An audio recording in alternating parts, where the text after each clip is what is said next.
Bienvenue dans ce journal du mondial. L'Allemagne au bord du gouffre et s'en sort bien samedi devant la Suède et la Tunisie qui déçoit son entraîneur Nabil Mahloul qui a dit « On a été ridiculisé face à la Belgique ». Les précisions, ce sera après ça.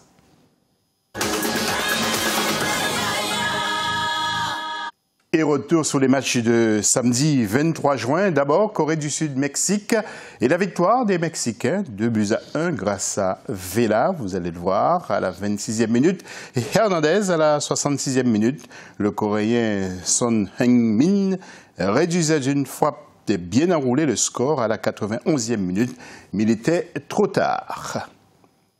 Ensuite, Allemagne-Suède, ouverture du score pour les Suédois par Toivonen. Et on pensait donc que les Allemands étaient condamnés, mais quel sursaut d'orgueil, car Russ à la 48e minute et Kroos sur coup franc à la 95e minute remettaient les Allemands sur les bons rails, synonyme d'espoir et de qualification pour les huitièmes de finale. Nous enchaînons après ce but avec Belgique-Tunisie, 5-2. Ça s'appelle une fessée, les buts se sont enchaînés avec Hazard 2 fois, Lukaku 2 fois et Batshuayi pour la Belgique et Bron et Kazri pour la Tunisie qui, comme le Maroc et l'Égypte, va rentrer à la maison. Romelu Lukaku est meilleur buteur du mondial avec Ronaldo, 4 buts chacun. Côté tableau maintenant, pour le groupe F, Mexique-Corée du Sud, on vous l'a dit 2-1, même score pour l'Allemagne face à la Suède. Mexique est en tête devant l'Allemagne et la Suède. Prochaine journée, ce sera le mardi 27 juin. Pour le groupe G maintenant, Belgique qui écrase Tunisie 5-0. La Belgique 6 points qui réalise un sans faute. Prochaine journée, ce sera donc le 28 juin. Et l'homme du jour maintenant, il s'agit de l'Espagnol Andrés Iniesta. Il a passé sa vie au Barça, arrivé depuis la junior, 129 sélections à la Rocra. Il a mis un terme à sa carrière internationale et a signé à Vissel Kobe au Japon. Il a 34 ans, 4 Ligues des Champions, 9 championnats d'Espagne, 2 Supercoupes UEFA et a traîné le brassard de capitaine du FC Barcelone depuis août 2015. C'est un véritable maître à jouer. Il va manquer au football espagnol. Andrés Iniesta.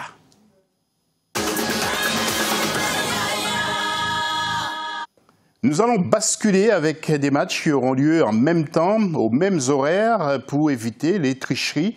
Rendez-vous avec le groupe A et le groupe B. Voyons les affiches avec notre rédaction et signé Ibrahima Dioumaba.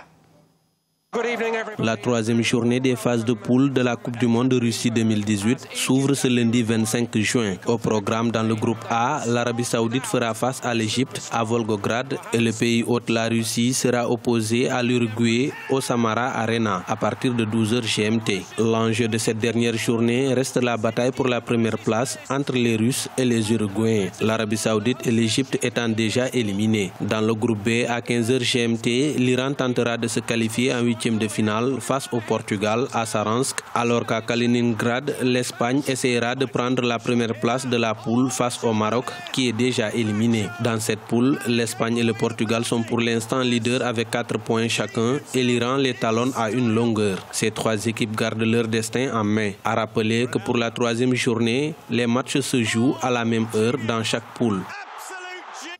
Et les duels maintenant en groupe A pour les matchs de ce lundi 25 juin. Tout d'abord, Arabie Saoudite contre l'Égypte. Regardez, l'Arabie Saoudite déjà éliminée, devrait faire tourner son équipe. Et puis l'Égypte, grosse déception. Tout le monde attendait Mohamed Salah. C'est dommage. L'Uruguay contre la Russie maintenant. Les deux équipes joueront pour la suprématie et la première place. Et maintenant, groupe B à 18h GMT, Espagne-Maroc, ce lundi 25. L'Espagne n'est pas encore qualifiée. Le Maroc va essayer de sauver l'honneur pour ne pas rentrer sans victoire au pays. Et puis, Iran-Portugal, maintenant, pour les Iraniens, ça passe ou ça casse. Les Portugais n'aiment pas les matchs coup près, mais attention quand même à Ronaldo. Donc, 3 équipes dans la même situation pour une qualification. Et bien entendu, continuez à intervenir sur nos réseaux sociaux pour les matchs de ce lundi 25 juin. Je rappelle en groupe A, à 14h GMT, à Volgograd, il y a Arabie Saoudite contre l'Égypte. Ensuite, à Samara, vous aurez Uruguay contre la Russie. Là, c'était pour le groupe A, bien sûr. Le groupe B maintenant, à 18h GMT. À Kaliningrad, il y aura un certain Espagne-Maroc. Et à Saransk, Iran contre le Portugal. Vos réactions sont attendues massivement sur nos plateformes Facebook et Twitter, Africa 24 TV. Et puis, pour terminer ce journal, direction la Côte d'Ivoire, pays des éléphants, pour connaître leur histoire avec la Coupe du Monde. Regardez ce sujet d'Ibrahima Dioumaba.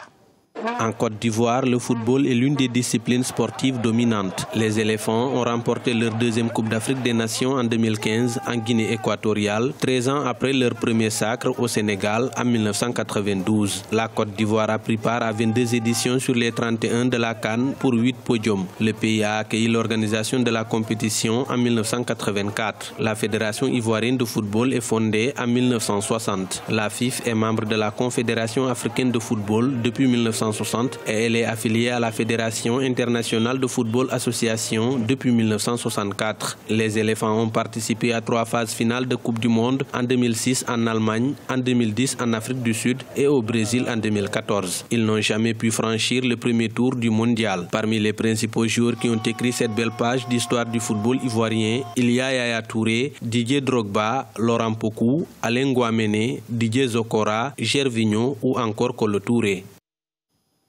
Fin de cette édition, bonne Coupe du Monde et restez-nous fidèles surtout.